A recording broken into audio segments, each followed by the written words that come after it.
Calicut university മുതൽ പാർലമെന്റിലേക്ക് വരെ നടത്തിയ സമരങ്ങളാണ് അയാളുടെ യോഗ്യത.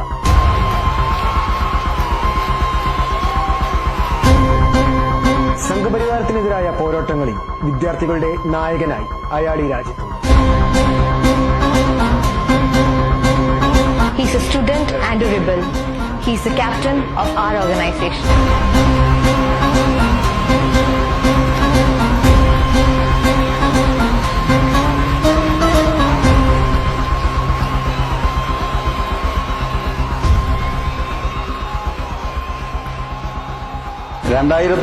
കുറ്റിപ്പുറം ഗവൺമെന്റ് ഹയർ സെക്കൻഡറി സ്കൂളിൽ 8ാം ക്ലാസ്സിൽ പഠിക്കുമ്പോഴാണ് സാനു SFIയുടെ മെമ്പർഷിപ്പ് എടുക്കുന്നത്.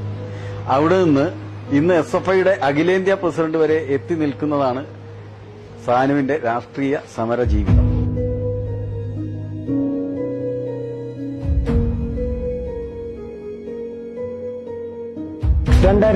ഫെബ്രുവരിയിലാണ് സാനു ജില്ലാ സെക്രട്ടറി ആവുന്നത്.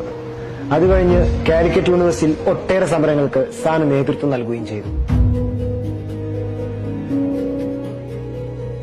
ലാൻഡ് തകരാറ് മൂലം കാലിക്കറ്റ് യൂണിവേഴ്സിറ്റിയിൽ സാനു 7 ദിവസത്തെ ഹങ്കർ സ്ട്രൈക്ക് ഏറ്റെടുക്കുകയുണ്ടായി.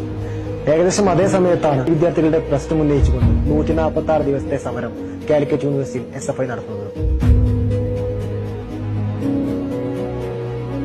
2015 ജൂണിലാണ് സാനു സംസ്ഥാന പ്രസിഡന്റായി തെരഞ്ഞെടുക്കപ്പെടുന്നത്. പാഠപുസ്തക സമരം, യൂണിവേഴ്സിറ്റികളിൽ എക്സാം ക്രമീകരിക്കുന്നതുമായി ബന്ധപ്പെട്ട സമരം, അങ്ങനെ നിരവധിയായ സമരങ്ങൾക്ക് ആ കാലയളവിൽ സാനു നേതൃത്വം നൽകിയിട്ടുണ്ട്. ഇതിന്റെ ഭാഗമായി തന്നെ UDF ഗവൺമെന്റിന്റെ നിരവധിയായ മർദ്ദനങ്ങൾ സാനു ഏറ്റുവാങ്ങേണ്ടി വന്നിട്ടുണ്ട്.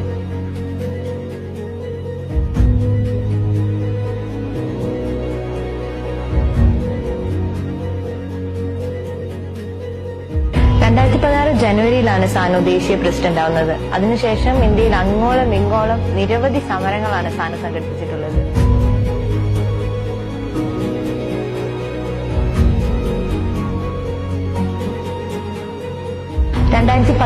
മാർച്ച് 3 കമ്മ്യൂണലൈസേഷൻ ഉയർത്തിക്കാണിച്ച് ഒരു ഹിസ്റ്റോറിക് മാർച്ച് സാനുവിന്റെ നേതൃത്വത്തിൽ പാർലമെന്റിലേക്ക് നടക്കുന്നത്.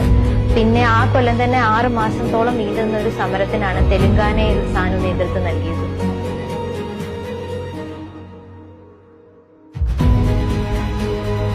2018 സെപ്റ്റംബറിലാണ് സാനുവിന്റെ നേതൃത്വത്തിൽ അഖിലേന്ത്യാ ജാഥ നടക്കുന്നത്. പിന്നെ 2019 ഫെബ്രുവരിയിൽ വിദ്യാഭ്യാസ കച്ചവടത്തിനെതിരെ സാനുവിന്റെ നേതൃത്വത്തിൽ ഒരു വലിയ സമരം തന്നെ നടത്തുകയുണ്ടായി.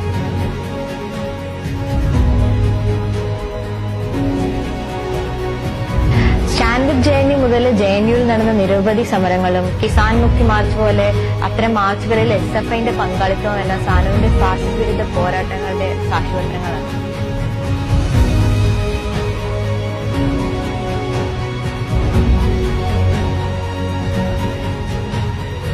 ഈ സമരപോരാട്ട കാലയളവുകൾക്കിടയിൽ സാനുവിനെ നിരവധി തവണ അറസ്റ്റ് രേഖപ്പെടുത്തുകയും ജയിലിലടയ്ക്കുകയും ചെയ്തിട്ടുണ്ട്. 2016 സാനു SFIയുടെ അഖിലേന്ത്യാ പ്രസിഡന്റ് ആയതിന്റെ തൊട്ടടുത്ത ദിവസം രോഹിത് വെമുല വിഷയത്തിൽ അറസ്റ്റ് ചെയ്യപ്പെട്ടു.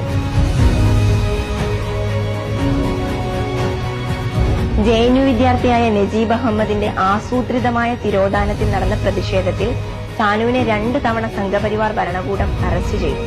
അതിലൊരു തവണ നജീബിന്റെ ഉമ്മയും സാനുവിന്റെ കൂടെ അറസ്റ്റ് ചെയ്യപ്പെട്ടിരുന്നു.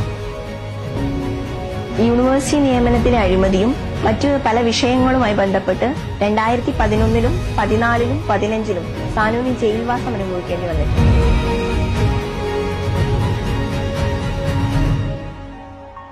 എനിക്കറിയാം, എന്റെ യാത്ര തുടങ്ങിയിട്ടേയുള്ളൂ. ഇനിയുള്ള യാത്രകളിലും എന്റെ ശബ്ദം താഴില്ല, എന്റെ വേഗത കുറയില്ല. തോളോട് തോൾ ചേർന്ന് നമ്മൾ ഇനിയും പോരാടും. There is victory for those who fight and those who win have a smile, the smile of happiness.